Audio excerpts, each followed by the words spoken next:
Hey everybody, I'm back with another video. Kind of trying to improve my channel, and I got a tripod this time, and I got one of the Cool Dad kids working on my logo.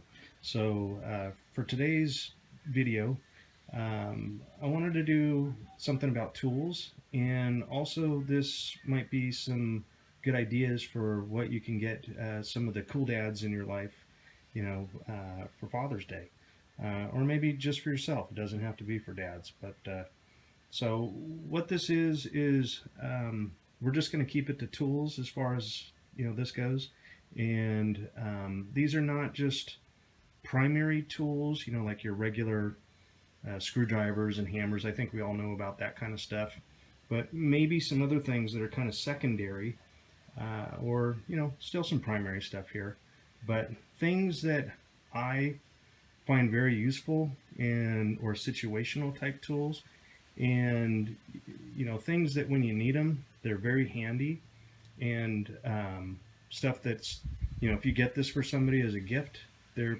probably not going to just throw it in the pile, with the ties and all the other stuff people get for Father's Day. And so with that said, the tools on this table, there's nothing here that's over 40 bucks. So as I go through these are affordable, and here we go. So one of the things that I use a lot is this LED light. I really like this. You can hang it from a car hood, or we use it camping a lot. I'll hang it from a tree or something like that, and you can turn it on here. It has different settings, and this thing's awesome. It's like 3 or 4 feet long, and puts out a lot of light at night, and it's great. It's rechargeable. I highly recommend this one. Another thing that everybody appreciates is a good flashlight, not just a cheap one. Something that puts out some serious light. This one's a Duracell. I think it's 1,000 lumens. It's got C batteries in there, and really heavy duty. This thing is great. I think I got this at Costco for maybe like 15 bucks. Another one, this is just a smaller one, and I might have got this at Harbor Freight. It's called a Quantum, and this thing puts out some serious light. It's also got a zoom feature. Both of them have that, but this thing's really cool, and I think that one is maybe like 10 bucks or something. Another thing that you got to have is a headlamp. There's just times where you're in a tight space, or you just don't want, you need your hands free, and you need a good headlamp. So these aren't too expensive. Highly recommend these. Definitely got to have one of these. Move over here. These right here, these clamps. These are really handy. These aren't these aren't too expensive, and they come in handy for just a number of things. You just never know when you need to clamp something down. There's different sizes of these. This is a small one. There's a large one. I use them for all kinds of things. Just when I need to hold something tight, you can clamp it down really hard. And I use them for woodworking, all kinds of things. These things are great. Also, just some of these spring clamps. These things are great just to hold something. They're cheap, and you can get somebody a dozen of those different sizes, and you can use them for all kinds of things. But gotta have these. These are a must-have. All right, I'm gonna move over here a little bit. Talk about some of this stuff. What this is called a helping hands. I think I got this at Harbor Freight for $5, and you can either just leave it on your bench, or and it just sits there, and it's got these little alligator clips on it. And if you're working on something that's kind of small, where you need your hands free, you might be soldering something. It's also got a little magnifying glass, and it adjusts all kinds of ways. I just kind of showed it for an example, just some wire on there.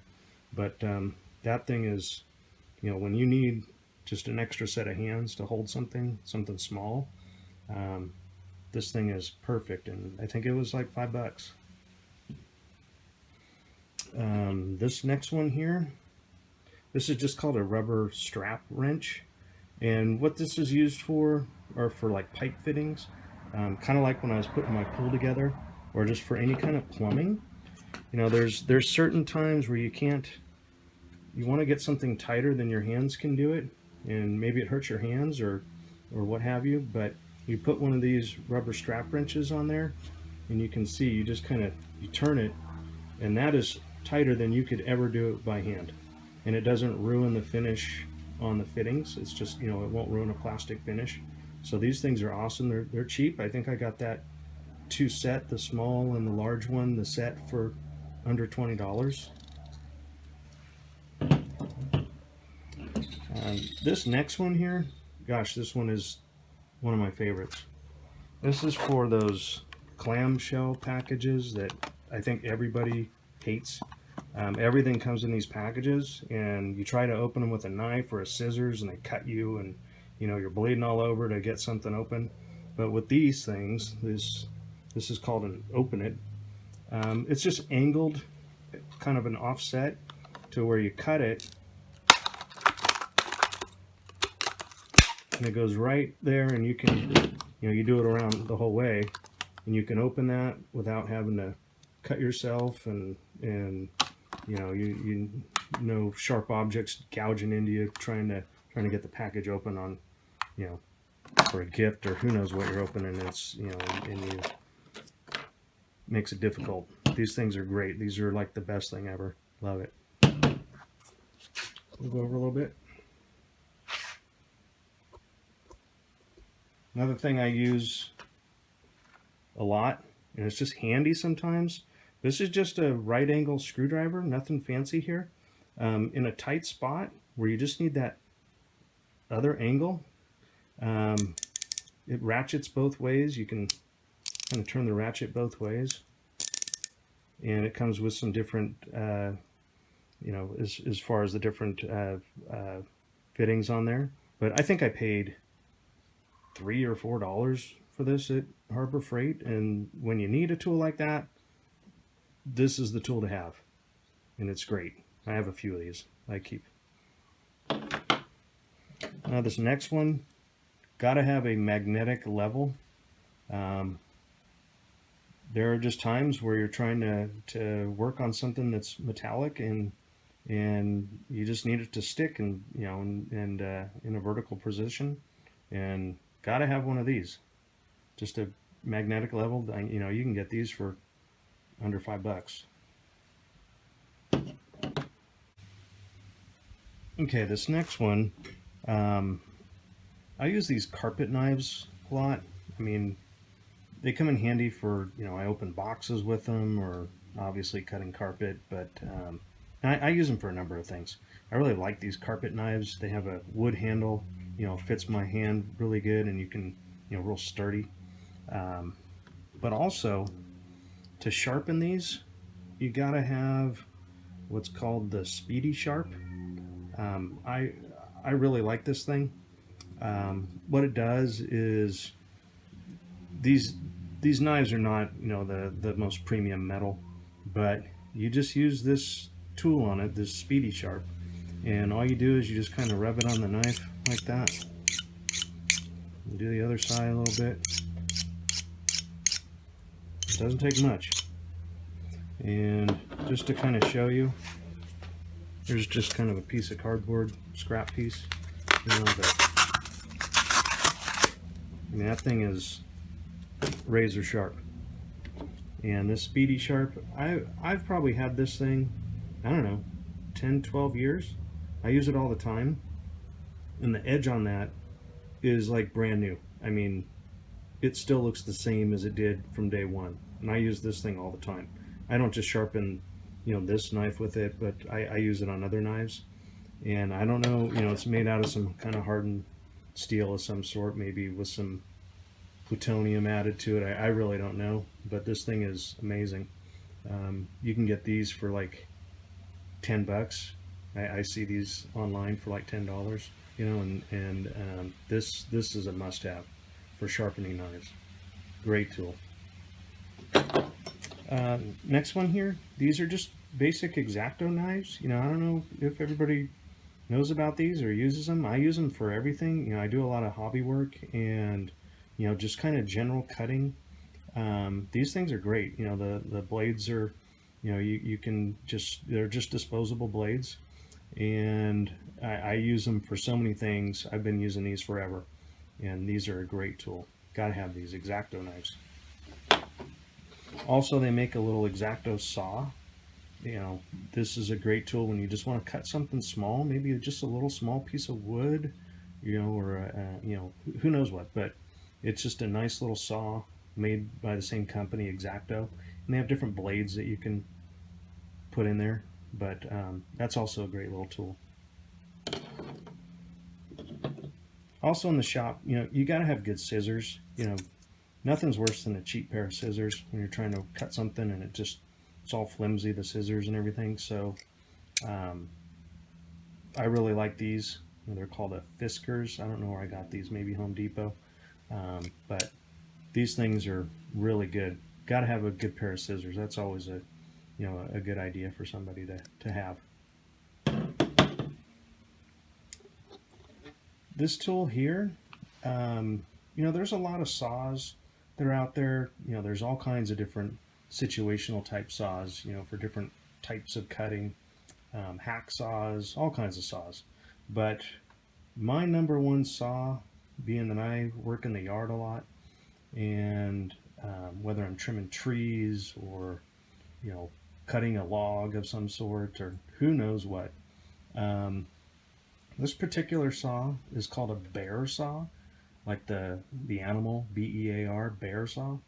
Um, I've had this saw for at least maybe 20 years, and I've used this thing thousands of times. And the blade on it is still as sharp as the day that I got it. Somebody got this for me as a gift, and this was seriously like one of the best gifts ever for me. Um, I love this thing. So they still sell this. I've seen them online. It's called a bear saw made by Vaughn, VAUGHN, and VAUGHAN. And um, if you search on them, you can find them. But I think they're about $30 for one of these things, and um, highly recommended. Any kind of yard. There's copycat ones of these.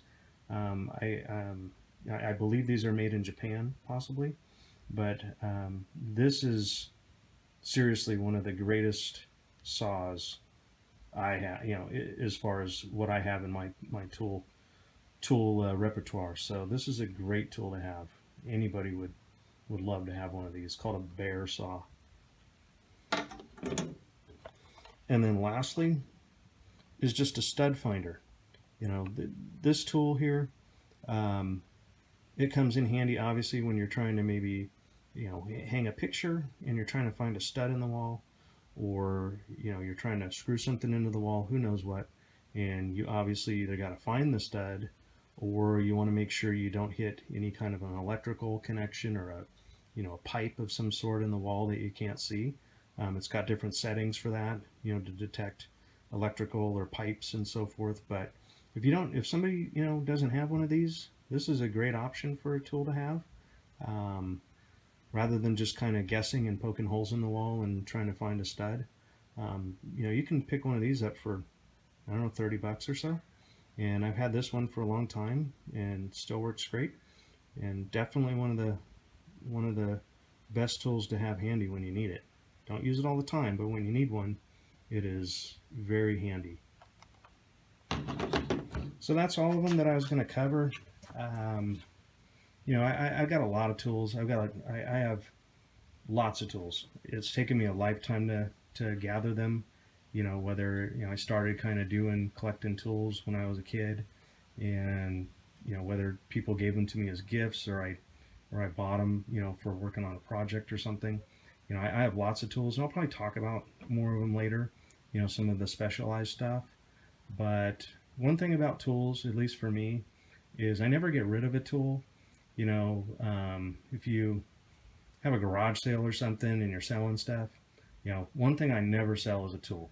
You may use it once, and you don't know if you're ever going to need it again. And that time when you need it, you're going to be upset going, why did I get rid of that tool? So I never get rid of a tool. I keep them forever. I got lots of stuff, probably too much stuff, but when I need something, for the most part, I have it. And also, I try to buy good quality stuff. You don't always have to buy the most expensive stuff, depending on what type of tool it is. You don't have to buy a top of the line tool all the time, but certain things you want good ones, and other things that you may not use very often, and it doesn't have to be the best one. You don't have to spend a lot. So that there's definitely options when you're buying tools, and I'll probably talk more about that, when I start talking more about tool videos and things like that. So that's it for now. Good luck trying to find a gift for Father's Day for somebody, or just for yourself if you're just trying to add some stuff to your your tool collection, and things that you might need for certain situations. Hopefully this stuff helps, and I hope if you get any of these things for somebody, they appreciate them and they use them, and enjoy them as much as I have. So that's it for now. If you have any questions, let me know. Subscribe, like my video, whatever you choose. Thanks, and talk to you later.